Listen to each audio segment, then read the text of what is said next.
ఓం నమస్తే. వెంకటచాగంటి ఆచార్యులకు నా నమస్కారాలు. సార్ నా పేరు సాకేత్. సార్ నేను యాక్చువల్లీ కొన్ని కాంట్రవర్సీస్ జోలికి వెళ్ళాను. బట్ ఇప్పుడు అటువంటి కాంట్రవర్సీస్కి సంబంధించిన క్వశ్చన్స్ అడగక తప్పట్లేదు. సో నాకు ఈ క్వశ్చన్ ఎలా అడగాలో కూడా తెలియదు సార్. బట్ నేను నా ప్రయత్నం చేస్తాను. సో ఆ క్వశ్చన్ అడగబోయే ముందు ఒకసారి ఈ వీడియో చూడండి సార్. इमान हम आपसे कुछ क्वेश्चंस पूछते हैं. Okay, tell me one thing. Do you find anything wrong with this dress? No, Mama. Do you find anything wrong with this dress? No, Mama. Okay. Do you find anything wrong इस वाली dress में? No, Mama. Okay. इसमें कुछ गलत लग रहा है आपको? No. Which one is more beautiful? All of them. Very good, Eva. So आपने आज क्या लर्न किया? आप किसी के भी कपड़ों को देख के No, Daddy. Are you sure? Keep promise. Papa promise. Thank you. All of them should be respected. Equally. Very good. Very good. Very, very powerful. Very powerful. Correct. చూశారు కదండి సార్. ఈ వీడియోలో తన తల్లి తన పిల్లవాడికి ఏ విధంగా నేర్పిస్తుంది అనేది. సార్ ఇలాంటి రీల్స్ చూసి స్త్రీ సమాజం ఇన్ఫ్లుయెన్స్ అయితే, సో ఇన్ఫ్లుయెన్స్ అయ్యి వాళ్ళ ఇష్టానుసారం వస్త్రధారణ చేస్తే బ్రహ్మచర్యం పాటించాలనుకునే వాళ్ళు ఇంకా అడవులకి వెళ్ళాల్సి వస్తుందా, ఏంటి పరిస్థితి అనేది నాకు అర్థం కావట్లేదు సార్. యాక్చువల్గా అదంతా పక్కన పెడితే, మీరు ప్రీవియస్ వీడియోస్లో స్త్రీ ఎందుకు నిండుగా వస్త్రాలను ధరించాలి అనే దానిపైన ఎవరైనా మీతో డిబేట్ చేస్తే దాన్ని సైంటిఫిక్గా ప్రూవ్ చేస్తాను అని మీరు చెప్పారు సార్. ఎందుకు స్త్రీ నిండుగా వస్త్రాలను ధరించాలి అనేదాన్ని నేను సైంటిఫిక్గా రుజువు చేస్తాను అని మీరు ప్రీవియస్ వీడియోలో ఒక చోట చెప్పారు. సో నేను వెయిట్ చేశాను అనమాట, మీతో ఎవరైనా అలా డిబేట్ చేస్తారేమో అని. కానీ ఇంతవరకు ఇప్పటిదాకా ఎవరు డిబేట్ చేయలేదు. సో వారి తరఫున నేనే మీతో డిబేట్ చేద్దాం అనుకుంటున్నాను. సో ఎందుకు స్త్రీ నిండుగా వస్త్రాలను ధరించాలి? వారి వస్త్రాలను బట్టి మనం జడ్జ్ చెయ్యకూడదు. కానీ అలా వస్త్రాలను ఇష్టానుసారం వస్త్రాలు ధరించడం తప్పు అని నేను అనుకుంటున్నాను. వారిని వాళ్ళ వస్త్రాలను బట్టి వారిని మనం జడ్జ్ చేయడం అది కూడా తప్పే. ఎందుకంటే బాయ్స్ మైండ్ సెట్ కూడా సో అటువంటి ఆలోచనలకు దూరంగా వస్త్రాలను బట్టి జడ్జ్ చేసే రకంగా మన ఆలోచనలు మన ఇది కూడా ఉండకూడదు, అది తప్పే. కానీ స్త్రీలు నిండుగా వస్త్రాలు ధరించకపోవడం కూడా తప్పే అని నా అభిప్రాయం. సో మీరేమంటారు? దీన్ని మీరు ఎలా ప్రూవ్ చేస్తారు అని నేను అడగాలనుకుంటున్నాను సార్. ధన్యవాదాలు సార్. ఓం నమస్తే. నేను doctor Venkatachaganti, president, university of applied Vedic sciences. Saketh opinion, ఆయన చూపించిన వీడియో తర్వాత ఆ విషయంలో తను ఎప్పుడు ఇన్వాల్వ్ కాదలుచుకోలేదు. కానీ ఒకసారి నేను ఒక వీడియోలో అన్నాను, ఎవరన్నా ముందుకొచ్చి ఛాలెంజ్ చేస్తే అప్పుడు నేను ఆ డ్రెస్ అటువంటి వస్త్రధారణ ఎందుకు తప్పు అని చెప్పి నేను వాదిస్తాను అని చెప్పి నేను చెప్పాను. నేను నిరూపిస్తాను చెప్పి అది ఎందుకు తప్పు కూడా. సో దానికి సాకేత్ వెయిట్ చేశాడు ఇన్ని రోజులు, ఎవరూ రాలేదు ముందుకి. సో తనే ముందుకు వస్తాను అని చెప్తున్నాడు. మన యూనివర్సిటీ స్టూడెంట్ సాకేత్. మొట్టమొదట నువ్వు మన యూనివర్సిటీ స్టూడెంట్వి, నువ్వు వేదాలు అభ్యసిస్తున్నావు కాబట్టి నువ్వు నేను ఒకే విధంగా ఆలోచిస్తామని చెప్పి బయట వాళ్ళు అంటారు గ్యారంటీగా. కాబట్టి నువ్వు నీకు నేను చెప్పి ఆ పాయింట్స్ అన్నీ చెప్పినా ప్రయోజనం ఉండదు. దానికి ఎందుకు ప్రయోజనం ఉండదు అంటే, నువ్వు అంత ధీటుగా నువ్వు ప్రశ్నలు అడగలేవు.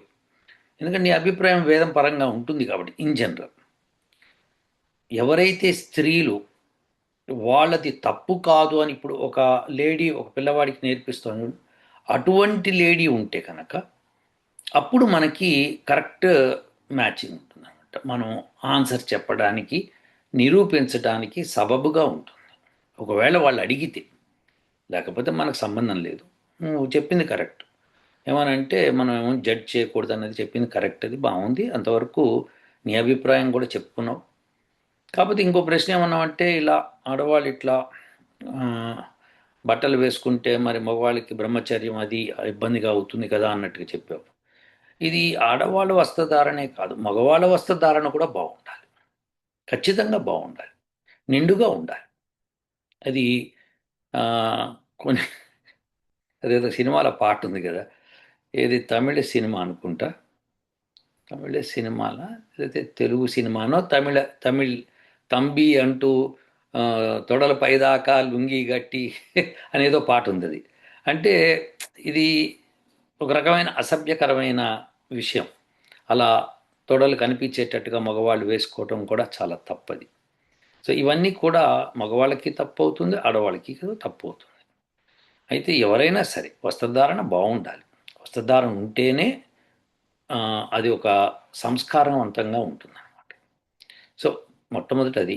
రెండోది ఏంటంటే, నువ్వు అన్నట్టుగా ఆ, ఎవరన్నా కనుక స్త్రీలు ఇప్పుడు ఫర్ ఎగ్జాంపుల్ అదేంటది శబరిమలకి ఆడవాళ్ళు కూడా గుళ్ళోకి వెళ్ళడానికి ప్రవేశం కావాలని చెప్పి ఒక లేడీస్ ఎవరు కొట్లాడి కోర్టు దాకా వెళ్ళి కోర్టు ఓకే వెళ్ళిపోమని చెప్పడం ఇవన్నీ జరిగినాయి. సో అలాంటి స్త్రీలు ఎవరన్నా ఉంటే వాళ్ళు దీని మీద డిబేట్ చేయదలుచుకుంటే నేను స్వీకరిస్తాను. ఎందుకంటే ఇది స్త్రీలకు సంబంధించిన విషయం. వాళ్ళ వస్త్రధారణ గురించి వాళ్ళే మాట్లాడతారు, మనం అందరం మాట్లాడి వ్యర్థమే. ఓకే, ఎందుకంటే ఇప్పుడు ఒకటికి పైత్యం ఉందనుకో, ఆడవాళ్ళు అట్లా డ్రెస్ వేసుకుంటే బ్రహ్మాండం చూడొచ్చని వాడు అదే విధంగా వాదిస్తాడు, ఇంకోటి ఇంకో పైత్యం ఉందని ఇంకో రకంగా వాదిస్తాడు. అలా కాకుండా ఎవరైతే స్త్రీలు మాకు ఇది తప్పు కాదు అని అంటారో వాళ్ళు అన్ని సైంటిఫిక్ అనాలిసిస్తో వాళ్ళు ముందుకు వస్తే నేను సైన్స్ ప్రకారం చెప్తాను, వేదాల ప్రకారం కూడా చెప్తాను, మాట్లాడచ్చు. అప్పుడు అర్థం ఉంటుంది. అంతేకాని నువ్వు నేను మాట్లాడుకోవడం మూలంగా పెద్ద బెనిఫిట్ ఏమి ఉండదు అని నా అభిప్రాయం. సో అందుకని సాకేత్, మన ఇద్దరం ఈ విషయంలో ఇంతకంటే ముందుకు వెళ్ళలేము. ఎవరన్నా ముందుకు వస్తే కనుక నేను తప్పకుండా ఆ మాట మాట్లాడతాను, చేయొచ్చు. ఇంకో విషయం ఏంటంటే సాకేత్, మనకి స్త్రీల యొక్క బట్టలు వ్యవహారంలో మనం ఎక్కువగా మాట్లాడాల్సిన అవసరం లేదు. ఎందుకంటే అది వాళ్ళ సొంత విషయం. వాళ్ళు ఎలా వేసుకుంటారు, వాళ్ళ నెత్తి మీద టోపీ ఎందుకు పెట్టుకుంటారు, మనకు అనవసరం అది. అయితే విషయం ఏంటంటే, ఇప్పుడు కొన్ని చోట్ల భారతదేశంలో చోట్ల అతిగా ప్రవర్తిస్తున్నారు కొంతమంది స్త్రీలు. అందులో ప్రత్యేకించి ముస్లిం మహిళలు. వాళ్ళు ఇట్లా పరదా వేసుకొని మేము పరదా చూపించాము ఓటింగ్కి వచ్చేస్తాము అంటే మగవాడు వస్తున్నాడో ఆడది వస్తుందో తెలియదు. అప్పుడు అది చాలా అభ్యంతరకరంగా ఉంటుంది. అక్కడ కొంతమంది మగవాళ్ళు వాళ్ళ పెళ్ళాల పేరు మీద వాళ్ళే ఓట్లు వేసేస్తున్నారు. సో ఇవన్నీ జరిగిపోతున్నాయి. అందుకని ఇప్పుడు ఎవరో కూడా సుప్రీంకోర్టులో పిల్లు వేశారు, ఐరిస్ స్కాన్ చేయాలంటే కంట్లో ఐరిస్ ఉంటుంది, దాన్ని స్కాన్ చేసి అది ఆ వ్యక్తి కాదని చెప్పాలి. అలానే వేలిముద్ర కూడా ఉండాలి. ఈ రెండు ఉంటేనే ఓటు హక్కు ఉంటుంది అనేటట్టుగా చెప్తున్నారు. అంటే చేతులు లేని వాళ్ళు ఓటు ఎట్లా వేస్తారు, కళ్ళు లేని వాళ్ళు ఓటు ఎట్లా వేస్తారు, ఇవన్నీ తర్వాత సంగతి. అవన్నీ చాలా నేరో బ్యాండ్లో ఉంటారు వాళ్ళు. దానికి కూడా ఏదో సమాధానం ఉంటుంది. ఇప్పుడు ప్రస్తుతం అయితే అది చాలా ఎసెన్షియల్ కదా. ఇప్పుడు మొహం, face is the index of mind. So మనకి ఫేస్ ఇట్లా కనిపిస్తున్నప్పుడు దానిలో వాళ్ళ భావాలని బట్టి మనం చెప్పొచ్చు వీళ్ళు మైండ్లో ఏం ఆలోచిస్తున్నారో కూడా ఒక మాట. సో ఇవన్నీ కూడా మనకి తెలిసిన విషయాలే. అంతేకాకుండా మనిషిని గుర్తుపట్టేది ముఖ్యంగా మొహంతోనే గుర్తుపడతాం. లేదండి డిఎన్ఏ టెస్ట్లు ఉన్నట్టే వాడు చచ్చిందో డిఎన్ఏ ఉంటేందో ఉండకపోతే ఏంది. కానీ విషయం ఏంటంటే బతికి ఉన్నప్పుడు ఓటింగ్కి కానీ లేదా ఏదన్నా బ్యాంక్ అకౌంట్కి కానీ ఏ విషయంలో ఉన్నా సరే వాళ్ళు అలా ఉండాలి. ఇప్పుడు ఇదే స్త్రీలు వాదించారనుకో, ఓటింగ్కి ఎందుకు మేము పరదా వేసుకొని వస్తామని వాదించారనుకో, వాళ్ళకి బ్యాంక్ అకౌంట్ ఉందనుకో, ఎవరో ఒకటి పరదా వేసుకెళ్ళి నేను అదే అని చెప్పి తీసుకుని డబ్బులు డ్రా చేసుకుని వెళ్ళిపోవచ్చు. ఇప్పుడు దాన్నే ఉంది అక్కడ. సో అప్పుడు మటుకు వచ్చేస్తారు, మీరు అలా ఇచ్చేసారు అట్లా ఇట్లా ఇచ్చేసారని చెప్పి. సో అందుకని ఏ విధంగా వాళ్ళకి లాభమో అదే మాట్లాడతారు, కానీ ప్రపంచానికి మిగతా వాళ్ళకి నష్టం అవుతోంది, ఇది మనం తప్పు చేస్తున్నాం అనే భావన వాళ్ళకి లేదనమాట. సో అందుకని మనం వాదించదలుచుకుంటే ఎవరైతే ఇది తప్పు కాదు అని అంటారో అలాంటి వాళ్ళతో నేను వాదించడానికి సిద్ధము. నువ్వు నేను మాట్లాడుకోవచ్చు, ఊరికే ఇట్స్ అకాడమిక్ ఇంట్రెస్ట్ కొద్దీ మాట్లాడుకోవచ్చు, కానీ అది దాని మూలంగా లాభం ఏం జరగదు ప్రపంచానికి. ఎవరన్నా ఒకళ్ళు మొత్తం భారతదేశానికి ఆడవాళ్ళంతా కట్టుకొని ఎవరైతే ఇలాంటి గ్రూప్ ఒకటి ఉంటుందో ఆ గ్రూపుల్లో ఒకళ్ళ నుంచోబెట్టి నాతో వాదనకు వస్తే నేను పబ్లిక్గా వస్తాను. నేను స్టేజ్ మీదకి వచ్చి పర్సనల్గా నుంచొని మాట్లాడతాను. నేను ఇది గ్యారంటీ ఇవ్వగలుగుతాను నేను. సో దానిలో సమస్య లేదు అందులో. ఇదేంటంటే మనం మామూలుగా చెప్తే అర్థం కాదు, వీళ్ళకి చెప్పాల్సిన విధంగానే చెప్పాలి అది. సో అందుకని మనము మంచి చెడులు కూడా అది కూడా అందరికీ అర్థమయ్యే రీతిలో చెప్దాం, చెప్తే బాగుంటుంది. అది సాకేత్. నువ్వు నువ్వు ఎన్నన్నా ప్రశ్నలు ఉంటే కనుక ప్రశ్న అడగచ్చు, నువ్వు దానికి నేను సమాధానం చెప్పచ్చు, కానీ దాన్ని పూర్తి కాదు. ఒక ఛాలెంజ్ భారతదేశం అంతా స్త్రీలు లేదా అమెరికాలోని స్త్రీలందరూ తీసుకొని వస్తే ముందుకి బాగానే ఉంటుంది. అయితే ఒకటి ఉంది, మనం ఒకటి గమనించాల్సింది ఒకటి ఉంది. ఇక్కడ యూరోపియన్ కంట్రీస్లో కానీ ఇంకాస్త నార్త్ వైపు ఉండేవాళ్ళు, ఇట్లా అమెరికాలో ఇప్పుడు 35 degrees నార్త్ పైన ఉన్న వాళ్ళు ఉంటారు అనుకో, అక్కడ వాళ్ళందరికీ అల్ట్రావైలెట్ బి రేస్ ఎక్కువ తగలవు వింటర్లో. సో వాళ్ళకి బాగా డి విటమిన్ డెఫిషియన్సీలు, తర్వాత ఇంకా క్యాన్సర్ రావటం ఇవన్నీ జరుగుతాయి. అందుకని వాళ్ళు ఆ స్త్రీలు షార్ట్స్ వేసుకొని, అంటే నిక్కర్ లాంటివి వేసుకొని కొద్దిగా ఎండకు వెళ్ళి నుంచోవటం అనేది చాలా సబబుగా ఉంటుంది, అది హెల్త్ పరంగా. సో అది వాళ్ళు చేయడంలో తప్పులేదు, ఎందుకంటే సహజం అది, అక్కడ వాళ్ళకి దొరకదు కాబట్టి వాళ్ళు అలా వెళ్ళాలి, తప్పదు. వెళ్తే కానీ ఎవరు అడిగారు, మొన్న నేను ఆ వీడియో చేస్తే ఎవరో ఒక మెసేజ్ పెట్టారు, ముస్లిం కంట్రీస్లో వాళ్ళు ఫుల్ వరద వేసేసుకుంటారు, వాళ్ళకి ఎట్లా అంటే వాళ్ళకి ఎట్లా డి విటమిన్ వస్తుంది, మరి వస్తుంది కదా అని అంటే, వస్తుందని నువ్వు ఇంటింటికి వెళ్ళి చూసి వచ్చినావా, వాళ్ళ హెల్త్ అందరూ చెక్ చేసి వచ్చినావా అని నేను అడుగుతాను. ఎవరో అన్నారు, అది ప్రశ్న పెట్టారు, దాన్ని మెసేజ్లో పెట్టారు. అయితే అక్కడికి వెళ్ళి వాళ్ళ స్థితిగతులు ఏంటి, వాళ్ళ పరిస్థితులు ఏంటి, అసలు ఆ వాకప్ చేసావో, చేయడానికి అసలు ఛాన్స్ ఉందా, లేదు కదా. భారతదేశంలో అంటే ఎండ పుష్కలంగా ఉంటుంది. సో దెర్ఫోర్ కొద్దిసేపు బయటికి వెళ్ళి వచ్చినా కానీ చేతులు కాళ్ళ కొద్దిగా తగిలిన ఎండ చాలా మటుకు సరిపోతుంది. కానీ అలాంటి దేశాల్లో ఇప్పుడు యూరోపియన్ కంట్రీస్లోనూ ఇట్లా నేను చెప్పగా 35 degrees నార్త్ పైకి వెళ్ళిన వాళ్ళకి ఎండ సరిగ్గా యూవీఏ యూవీబీ రేస్ తగలవు.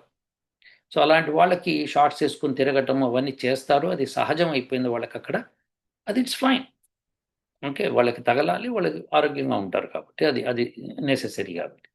కానీ ఎక్కడైతే అవసరం లేదో, అవసరం లేని చోట ఎక్స్పోజింగ్ చేయటం అన్నది ఎందుకు తప్పు నేను చెప్పగలుగుతాను, నేను దాన్ని ప్రూవ్ చేయగలుగుతాను. వీళ్ళు కూడా ఇక్కడ యూరోపియన్ కంట్రీస్ వాళ్ళు కూడా వాళ్ళది ఎక్స్పోజింగే అనొచ్చు, కానీ మనం అలా అనడానికి లేకుండా వాళ్ళకి హెల్త్ పరంగా వాళ్ళు మాట్లాడుతున్నారు, ఫైన్, దట్స్ ఫెంటాస్టిక్. రోజుకో 15 నిమిషాలు 20 నిమిషాలు సరిపోతుంది, కానీ వాళ్ళు రోజంతా అలానే ఉంటారు, అది విశేషం అనమాట. సో అది మనం డిస్కస్ చేయాలంటే కనుక మనకి ఛాలెంజింగ్ యాటిట్యూడ్ ఉన్న ఒక సొసైటీ ఏదైనా ఉంటే కనుక రమ్మని చెప్పండి, మనం తప్పకుండా మాట్లాడదాం. వాళ్ళు కరెక్టో మనం కరెక్టో మాట్లాడుకోవచ్చు, అందులో తప్పే ఉంది అక్కడ. సో అకాడమిక్ డిస్కషన్ చేయొచ్చు.